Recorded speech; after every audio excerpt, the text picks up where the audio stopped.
Hello, everyone. It is Jared Woods here, your trusted friend in Janthopoyism.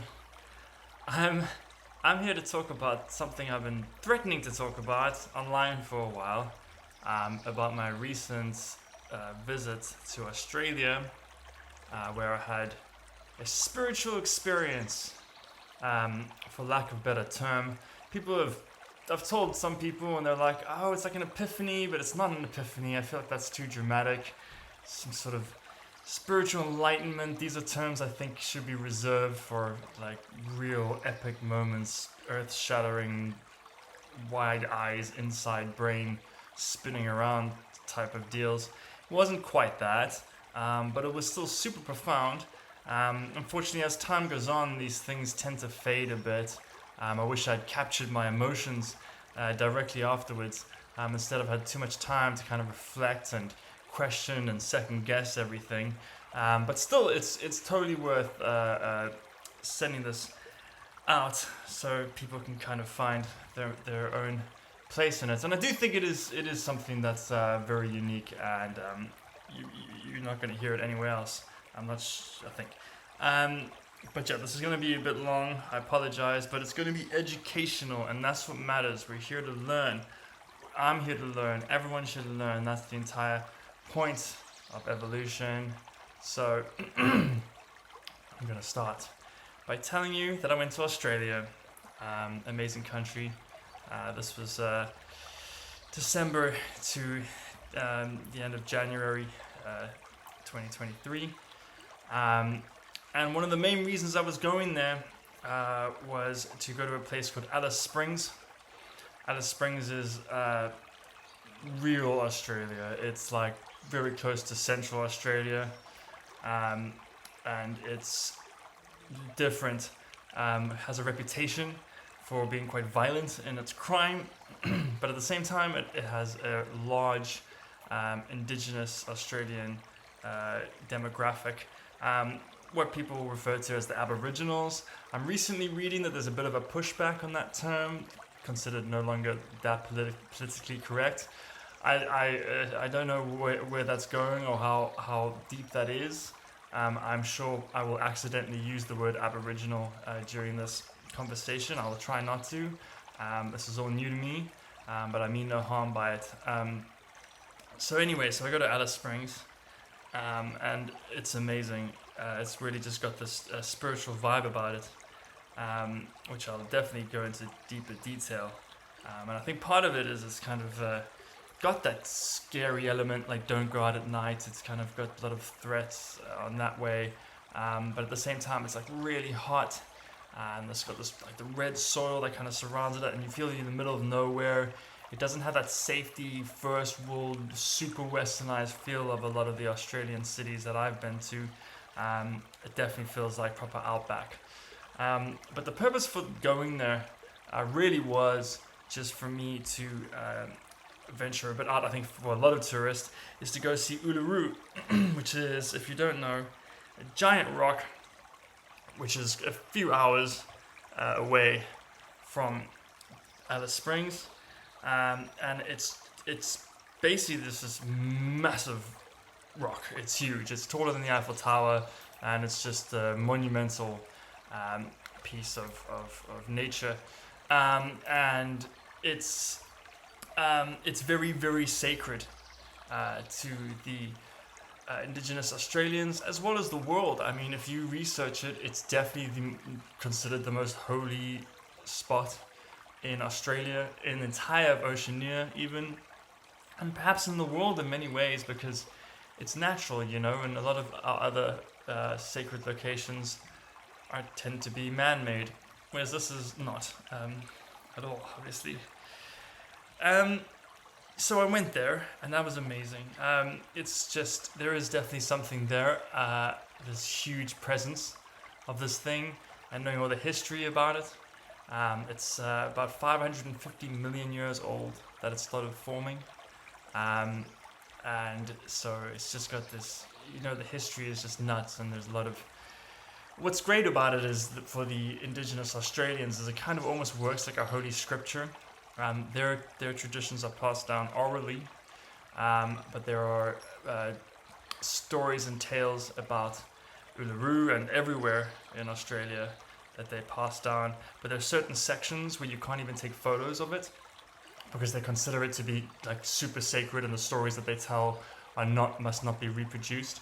And we don't even know most of the stories. I mean, I think that's a beautiful thing about the culture and their mythology, is that we are not privy to that knowledge. They do not allow us to know. We know some of it. Some of it we were quite lucky to have been passed on to us, but a lot of it we don't. And I like to compare that to something like Christianity, which has like done its best to kind of go across the world and shove itself into people's life, completely dominating it, causing a lot of trouble. Whereas something like this is like, no, you can't even have it. If you want it, you can't even have it. So we had this guide, and this guide kind of showed us around, and I feel like that was the worst part of it. This guy was very knowledgeable. He has studied Indigenous culture, and he has studied Uluru. He knows tons of stuff. He knows a lot of the stories, but he just, what he had of knowledge, he lacked in charisma. And I felt like it was he just didn't have the personality to tell these amazing stories. I mean, there's some crazy, but there's this one story about these two giant snake battling these other snakes. And where it struck it, you can see on the rock there's cracks and there's these slither marks around it, so you just get this kind of image of this giant snake. It really is quite exciting to imagine these things.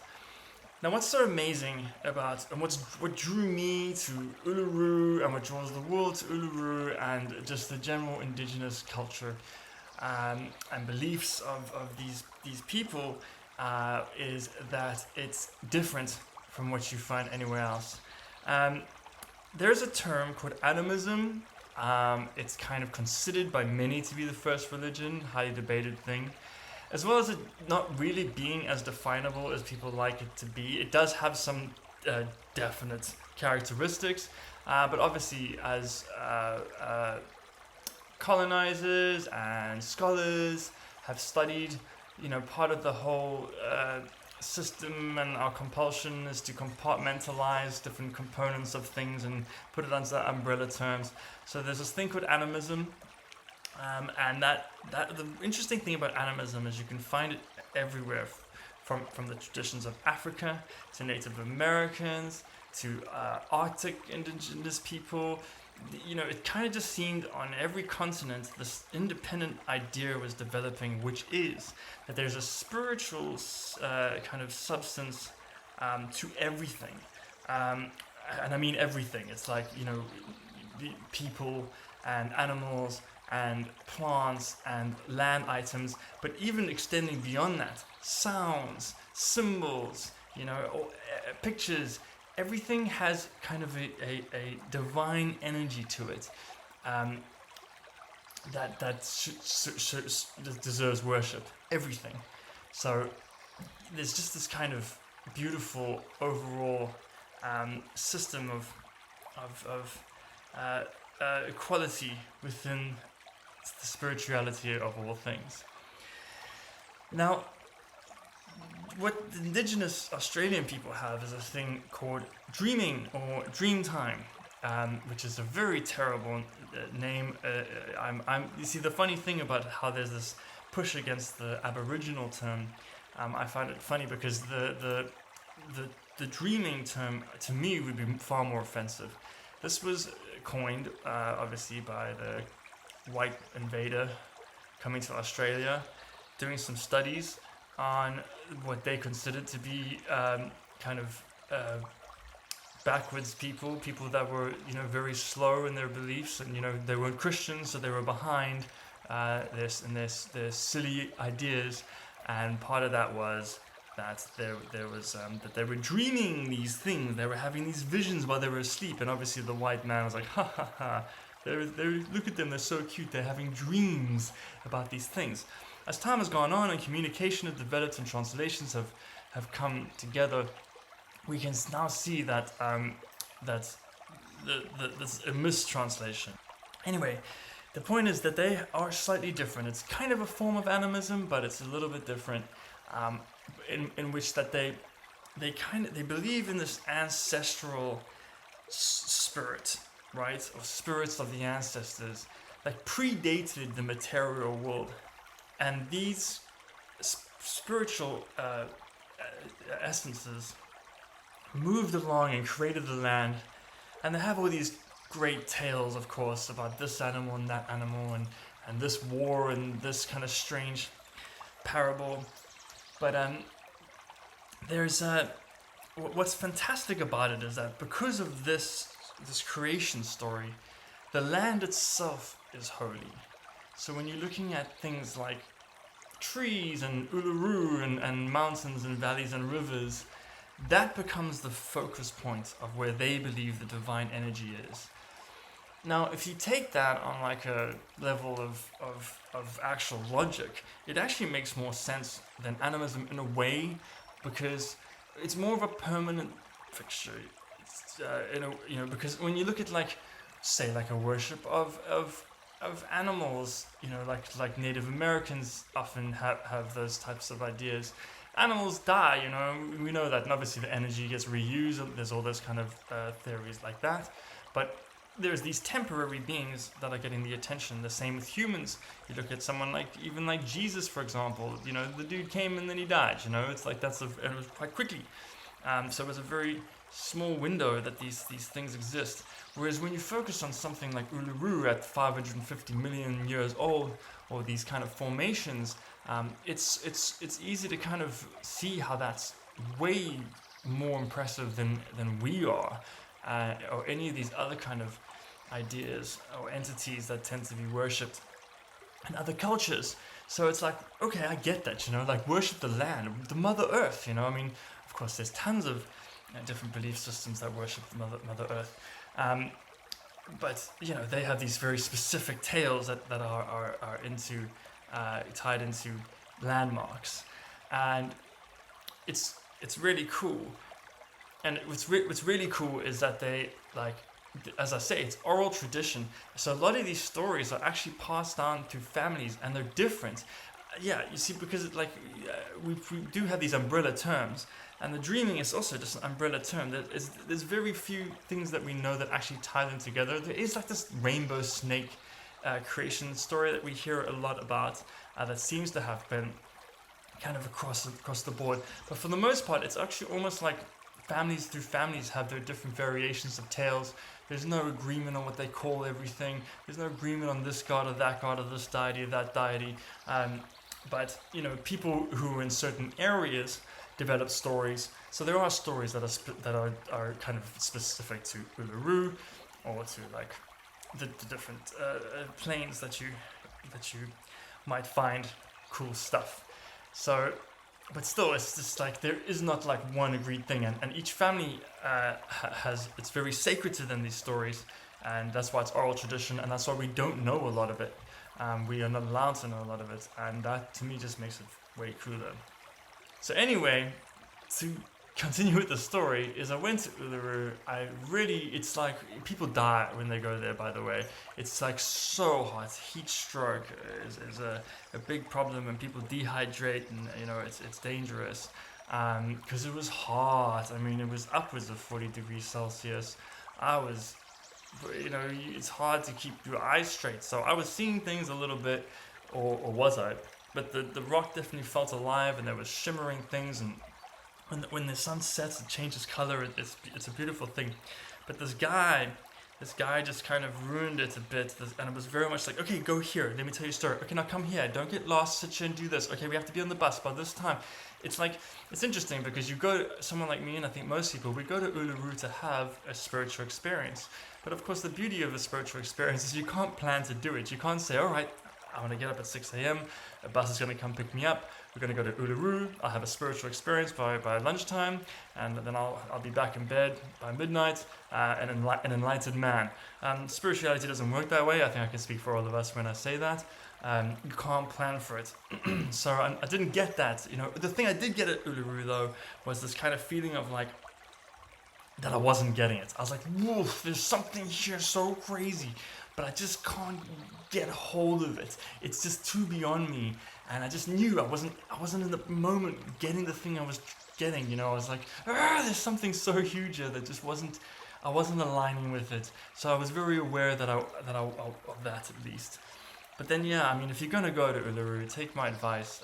Go by yourself or go with a friend and spend some time meditating and alone, quietly around the rock, with plenty of water, sunscreen. There's like so many flies, you wouldn't believe it. It's hard to like get in touch with it. So keep those in mind. But go there and sit there and don't rush yourself. We were just rushed. You can't. It just kind of. It's a memory that will last me forever. And I think as time goes on, it'll mean more and more to me, and I'll be always telling the story. But yeah, I left there going, huh. You know, I didn't break through to the other side, which is fine. Mainly because I did get what I wanted, as I'm going to tell you now. So I go back to Alice Springs, and one thing about Alice Springs is that, you know, it's kind of weird in this way because there's such a large demographic of Indigenous Australian people, and because there's such an interest in this dreaming concepts,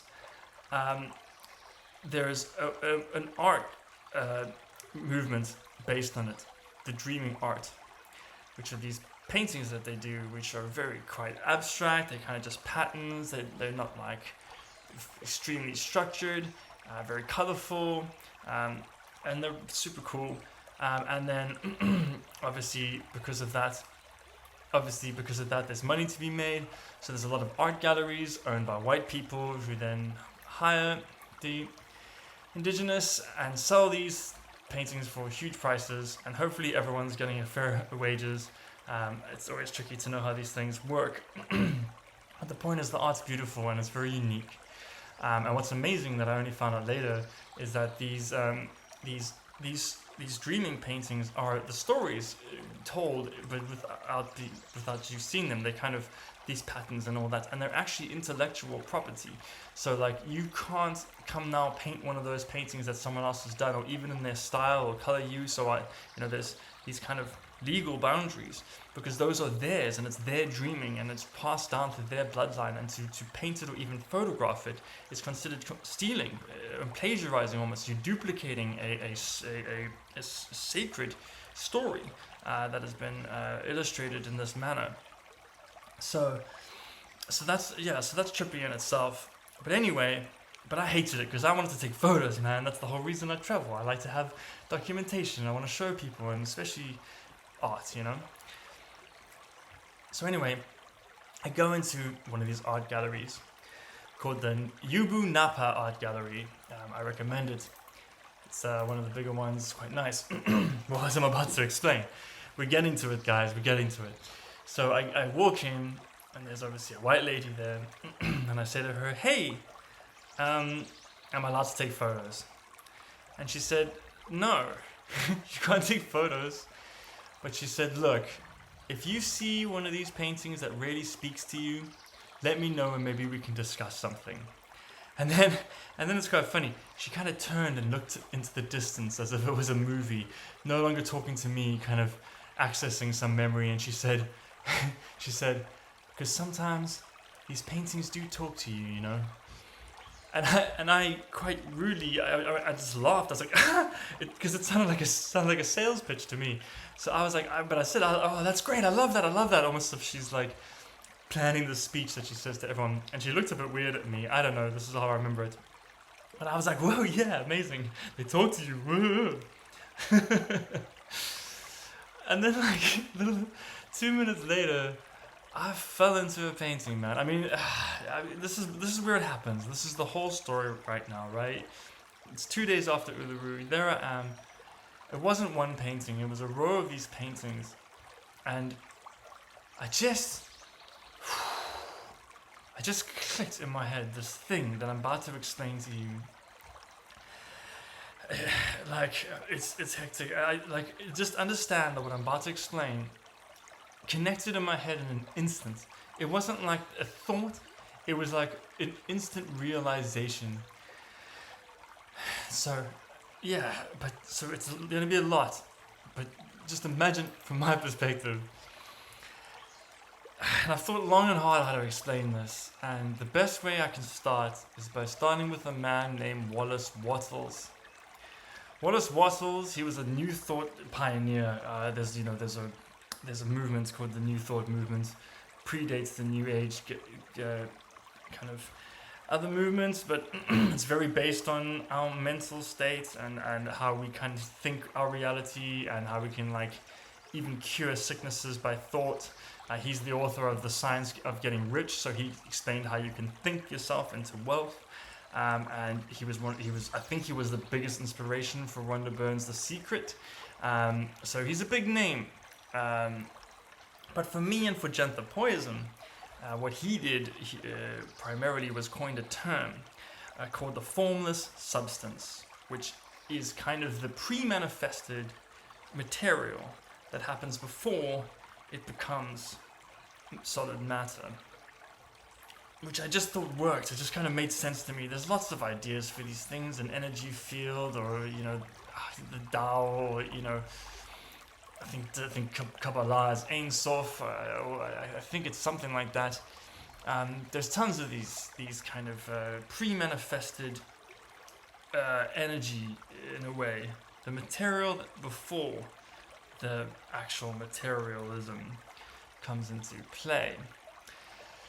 So I love that term, and the thing about that term is that it connects with so many other beliefs. And I think that one of my, I'm going to mention some of them here. One of them that comes to mind, primarily because I studied it so hard last year, is that of Hermeticism. If you go to juicenothing.com, which is my writing website, or even if you go to janthopoyism.com and you scroll down and you go to the scripture section and there's kind of like other scripture reviews somewhere, I review in great details the Corpus Hermetica, which is the primary kind of collection of teachings under the Hermeticism belt. There are lots of kind of concepts in this religious philosophy, but primarily in current conversation is that it talks about how the entire universe is a mental construct. There's different translations. The translation that I like is called the Nous, but it's often just considered mind, as if everything is created by mind, and it's basically a one mind. So there's this collective mind that we're all part of. It is a problematic term because one of the things that the Hermeticism teaches is that some people have mind and other people don't have mind. That's crazy. That kind of creates this spiritual hierarchy where everyone thinks they have a mind. So if you ask someone, do you have a mind? It's going to be a hectic debate if you say you don't actually have a mind. I'm a Hermetic follower and I have a real mind. Like, who's to say? That's your mind telling you. It's your mind like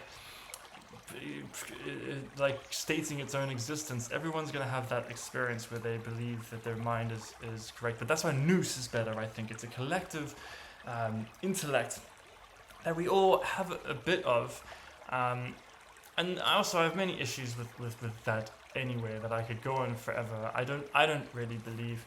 I believe that it's human ego, to consider that the apex of awareness is the mind, that we've achieved this level of consciousness that's literally akin to some sort of a godly perspective. I would hate if that's the truth. I like to believe that there's going to be levels above consciousness that we as humans don't have the mental capacity to fit such infinities into with our finite, wet, biological brain that just sits in its own mess and gives us intrusive thoughts and anxiety and depression. Yeah, that's some god. No, I believe there's more, but still the point is, this is super important, is that there's this kind of idea of that reality itself is all mental based. Now we can, and also you got it, Hermeticism, the most famous occult phrase ever stated is "as above, so below," which is like, everything is identical on every level, and we're going to get more into that.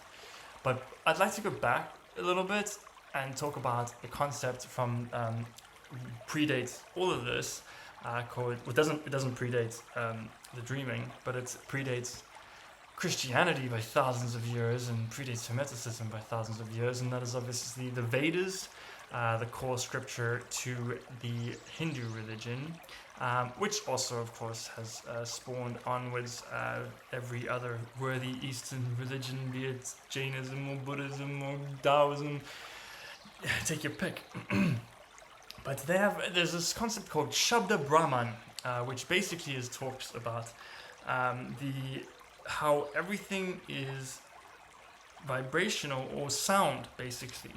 Everything is sound, and that's why you'll find all these pushes towards like mantras or like like these kind of audio-based ways to get in tune with higher powers. And you'll find actually that with every religion, prayers and hymns and whatever you want, they all tie into this idea that sound is kind of the substance that creates everything, that God itself is sound. And this ties into everything we're saying, because what is sound? It's vibrational, you know.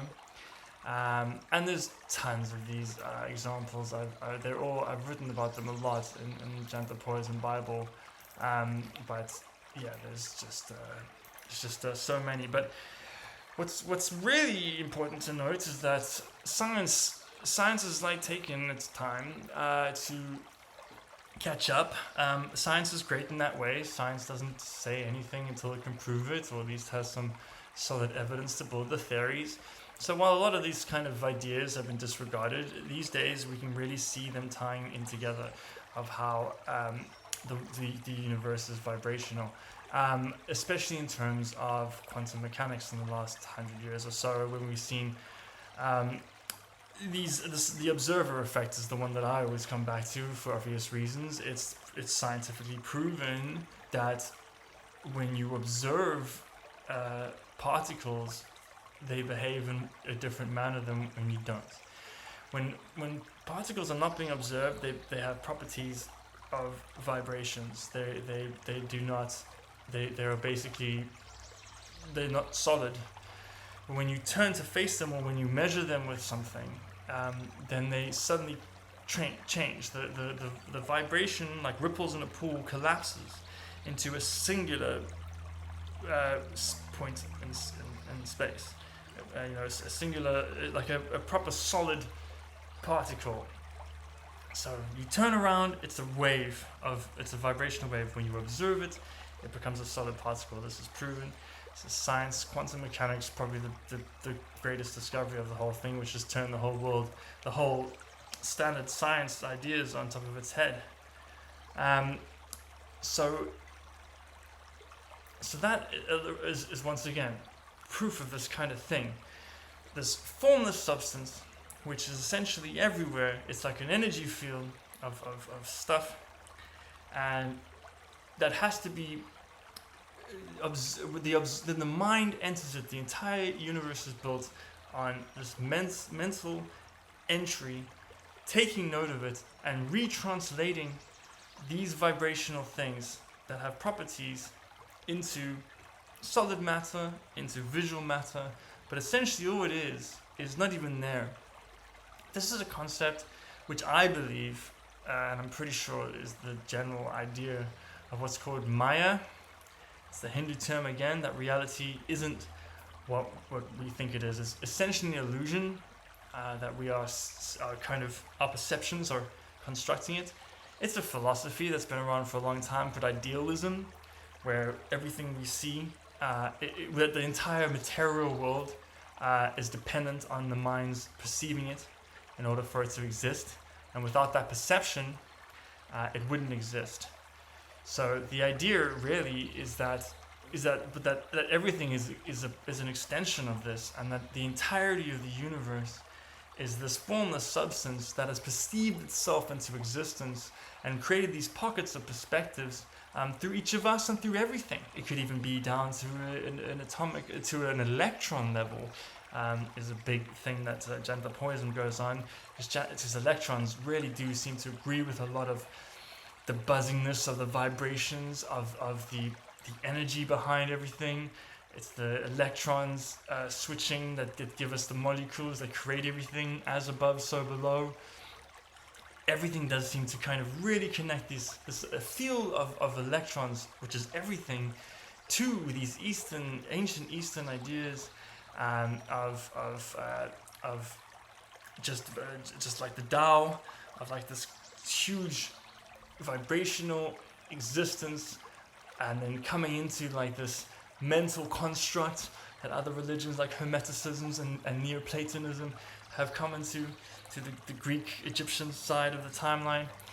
And it brings us to the now, where we've kind of really come to favor our minds, and we no longer run on the spiritual energy, but we're really deep into this materialistic world, which is so, not materialism like Madonna, but materialism like the existence of everything that you see and can touch, which feels like it's gone more as each like century has passed. But I think things are changing, and we can see that, especially with kind of the Hindus come at full circle, especially in westernized ideas. If you look at New Age, if you look at meditation, mindfulness, yoga, plant food dietary, this is all rooted in India, thousands of years before Jesus Christ was even a name. So, and it's really coming and flourishing because religions itself are great. And if you study all religions together, you really get a huge full picture. Like what I'm trying to do and what Janthopoyism has hugely done is trying to find this kind of central point for all religions. But when you specify and branch off, a lot of people feel very unsatisfied and almost betrayed by religion because so much has been untrue and so much kind of contradicts the sciences of today, and it gets kind of struggle. And that's why religions are slowly falling away in favor of a more combined effort, where we no longer think this way of thinking is right and this way of thinking is wrong. We're starting to believe that everything can come together as one, and everyone's together, and this is a much more popular idea. But that's why non-religions are growing, and a lot of other religions like Christianity is falling quite rapidly. Islam is still doing really well though, which is interesting. But anyway, so take all of this. Now this is all stuff I already knew. This is all in the Janthopoyism Bible. But it's important because this is where it happened. And I urge you to Google dreaming art so you can see what I'm talking about. And what you'll find usually is kind of wavy patterns. It's not always in an order. It's often quite random. It's often quite colorful. They often don't have. It's more abstract. Occasionally you'll find things that like have recognizable features. I honestly feel like that's more catering to perhaps tourists, but the majority of it, what you'll find, and what I was finding in that art gallery, was stuff that had no real recognizable, tangible elements. They were normally just kind of shapes, and nothing was perpendicular or organized, kind of just these waves of color and whatnot. And this is it. I mean, this is what I'm trying to get at, is that I suddenly clicked that this culture, the oldest culture in the world, tens of thousands of years old, predates everything, literally the oldest society. They saw the formless substance. I think that's what the dreaming is. Perhaps I could be called wrong. Perhaps you might have an argument about this. But I really feel in my soul and in that moment, in my reality, that there was this missing piece, or not so much a missing piece, but of this entire puzzle I've created. I was gifted a proper section that I didn't realize before. And I have a feeling that these stories and these ideas that have been passed down for tens of thousands of years came from a place where we were not in this mental construct, but rather they were glimpsing and perhaps some of them still accessing this kind of formless substance world. It ties really into it if you think about it, because they're like, the entire story is about a world that didn't exist. It's a creation story of this formless energy. They say it's the ancestor energy, but everything would be ancestor energy, and everything is divine energy. We were just talking about that with the electron, with the formless substance, with the vibrational sound. There's this energy, or this kind of substance. Yeah, I'm just sorry. There's just the terminology doesn't exist, but this substance that they said created the lands. This is the substance of God, basically, of the divinity perceiving itself. But this is the pre-manifested. It's what it all was. This kind of, I don't believe that that's exactly what it looks like. I feel like that's kind of the interpretation or the illustration of what the formless substance kind of is in a way. Because we could never, because you don't see it. So to actually paint it, it's impossible, because you're giving a visual representation by something which by very nature cannot be viewed.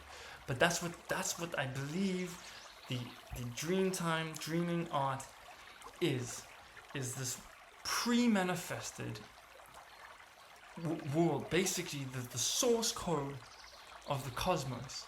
And as the story goes, it makes the lands. So that's what this was. It was this thing that formed and became perceived itself and gradually came into being of the land, and then of course everything else that followed through an evolutionary tract. Now, of course, there are these stories, these tales of rainbow snakes and assorted deities and all that, but every single religion has this. Old Testament, man, Hinduism with its millions of deities. I truly believe that at this point in time, the scholars that I'm really gravitating towards are the ones that are even Christian, that recognize that it's not literal, it's figurative. It's metaphorical stories that are not. People often say this, that these organized religions are here to manipulate the masses, to fool people who have less intellect. I don't believe that. I believe it's quite the opposite. I believe tales were invented, and this is also theory, of course, but these tales were invented to teach people how to better communicate with the cosmos. So instead of saying, imagine it was 40,000 years ago, and someone comes along and goes, all right, so there's these things called electrons, right? And everything is mental based, and so we need to perceive reality. They would be like, what the fuck? So instead, these stories develop, in every single religion, even on the Abrahamic timeline, about, there's like giants and like dragons in the Bible, you know what I mean? Sometimes these stories are necessary just to capture people's imagination in order to teach them how to directly communicate with divinity. Because again, if we're perceiving reality into materialism, we need to, there is a certain way to control that and influence reality, which is another thing which has become hugely popular with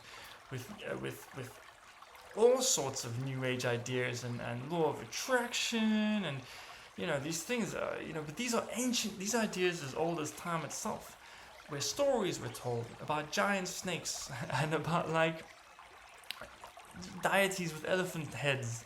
These things were there to get people to personify elements of nature in order to communicate with it. So yeah, these stories are these brilliant tales that we find in the dreaming. But essentially what it is, the main point of it, the entire of the dreaming really is about the creation of the land. And then I wonder, the whole thing that I'm wondering now is like, do the Indigenous Australians, are they still able to access this? Maybe some of them are still so in tune with that, where they're not really, they can kind of slip in and out of the materialistic world and kind of get in contact with the unmanifested version of it.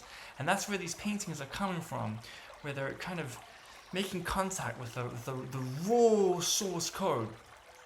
And that's where these images are coming from.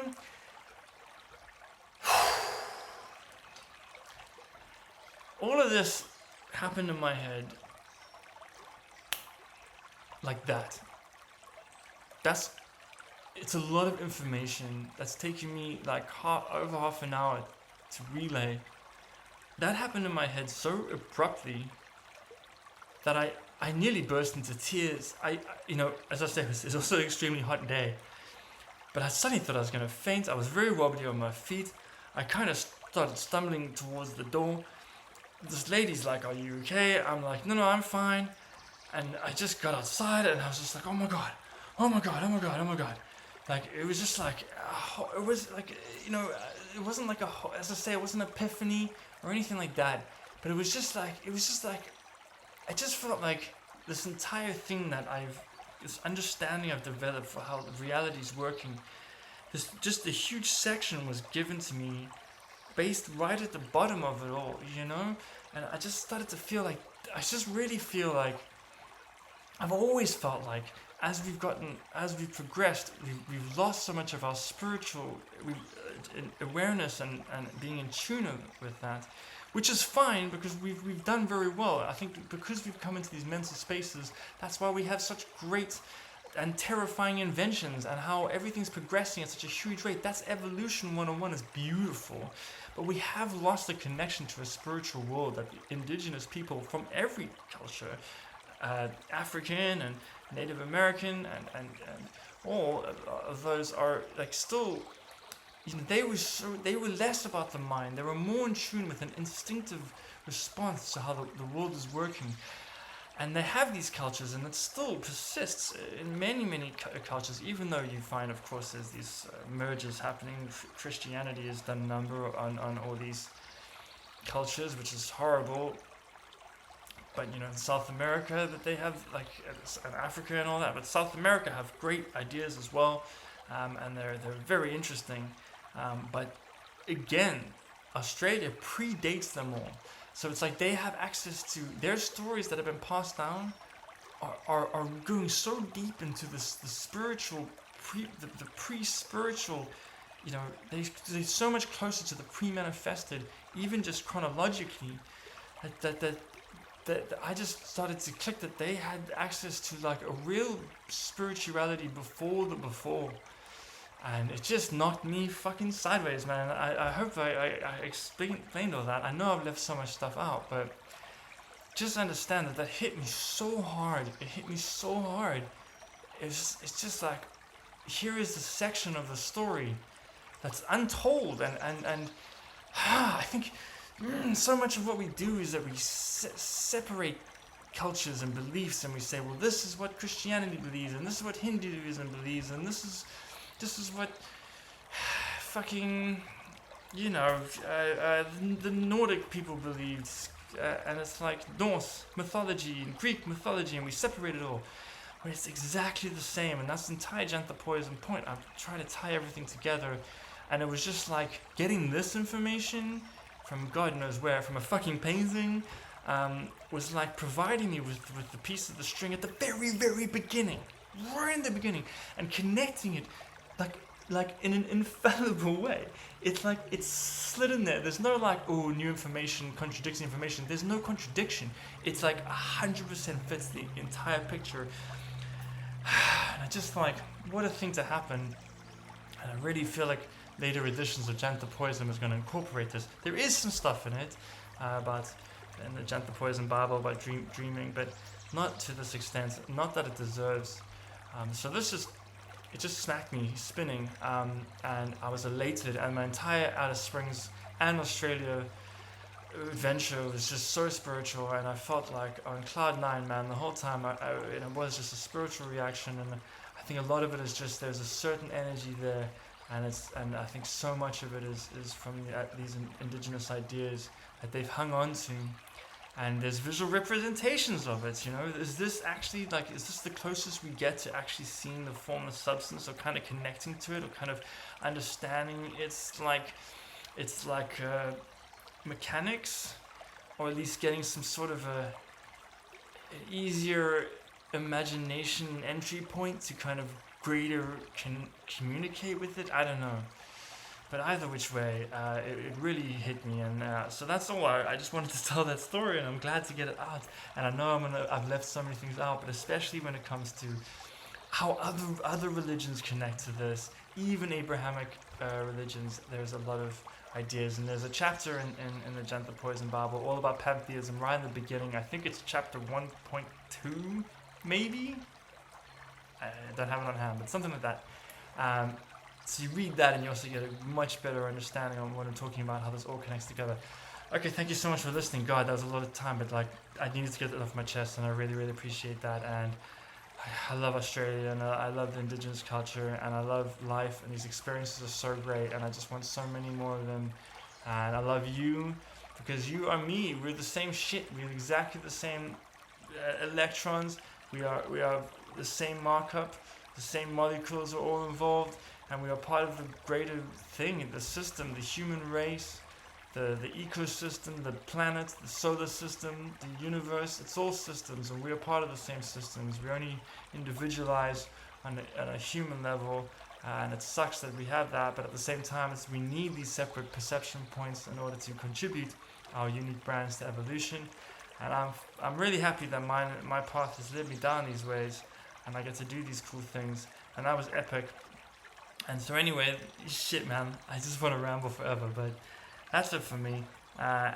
Consider buying the Janthopoyism Bible. I don't want to use this as a time to market, but it does. This is what we're talking about, man. If this interests you, there's a book. Okay, that's it. Bye. Love you. Bye. You hang up. You hang up.